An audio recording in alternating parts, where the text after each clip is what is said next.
Vítajte pri sledovaní nového videa od Enerbajku. Na tomto videu si ukážeme elektrickú trojkolku s označením ZT15, tak poďme na to.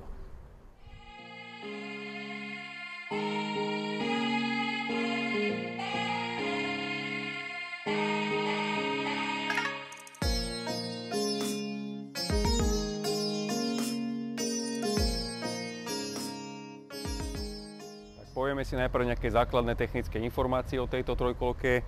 Jedná sa o jednomiestnú trojkolku, plne elektrickú, s motorom o výkone 1000 W, čiže 1 kW.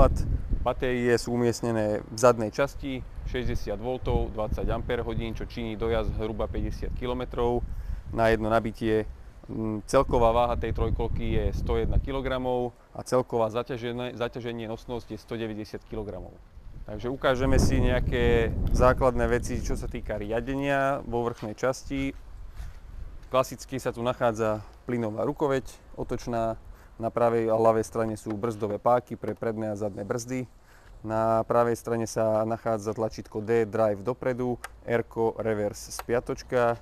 Je tu mód pre denné svietenie, parkovacie svetlá a stretávacie. Keď máme zapnuté stretávacie v tretej polohe, vtedy vieme prepínať medzi diaľkovými a stretávacími. V spodnej časti sa tu nachádza ešte klakson a 1, 2, 3 sú ukazovatele alebo smer v podstate jazdy, rýchlosť jazdy. Jednotka je okolo 10 km za hodinu, dvojka je okolo 15 až 18 a trojka je vtedy maximálny výkon a vtedy dosahuje trojkolka rýchlosť 25 km za hodinu.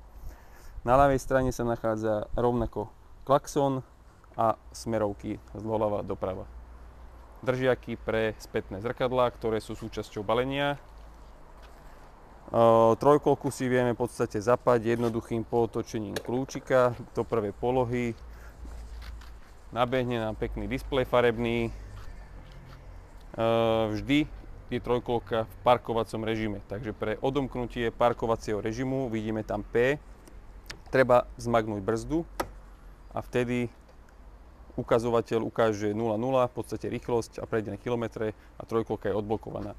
Ďalej vidíme stav batérie, režim, či máme jednotku, dvojku a trojku rýchlosť a prejdené celkovo kilometre. Takže trojkolka je veľmi praktická, má niekoľko úložných priestorov. Prvé najmenšie sa nachádzajú vpredu pre uloženie telefónu, peňaženky alebo drobných vecí.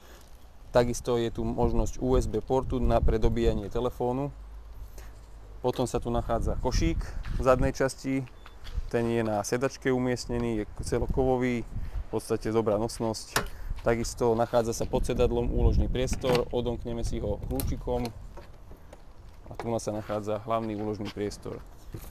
COC certifikát, nabíjačka, spätné zrkadlá sú súčasťou balenia a hlavný istič, ktorý odopína batérie. Vždy je dobré pre zimu alebo keď sa dlhšie na trojkolke nejazdí, trojkolku plne nabiť a vypnúť istič, vtedy je batéria úplne odopnutá, nič ju necúca a nevybíja.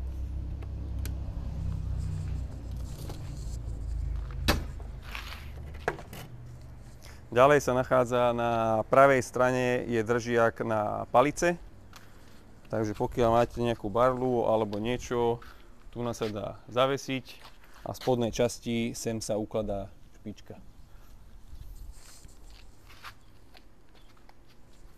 Môžeme si ukázať jazdu. Trojkolka je v podstate má plynulý rozbeh, stačí vložiť kľúčik do prvej polohy, otočiť, zmagnúť D na drive. Máme tu stále tú parkovaciu brzdu, tu si odistíme zmagnutím. A v podstate trojkolka je pripravená a môžeme ísť. Tým, že má 1000 W, výkon trojkolky je dostatočný, takisto zrýchlenie a bezpečne dokáže ísť bez problémov do kopcov, aj pri väčšej záťaži, aj pri väčšom stúpaní.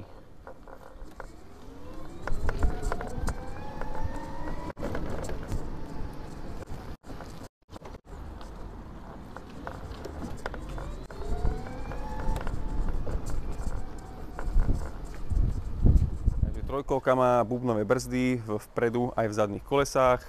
Tu vpredu sa nám nachádza nabíjací konektor pre nabíjanie. Sedačka je dostatočne široká, dlhá, pohodlná, s vysokou opierkou pre chrbát. Opierky lakťové sa dajú zdvihnúť pre lepšie nastupovanie a vystupovanie. Takisto Sedačka je polohovateľná dopredu a dozadu pomocou páčky. Na ľavej strane. Ja si ju zabrzdím, aby mi neutekala. A je v podstate, teraz je maximálne vzadu a poloha, keď je maximálne vpredu.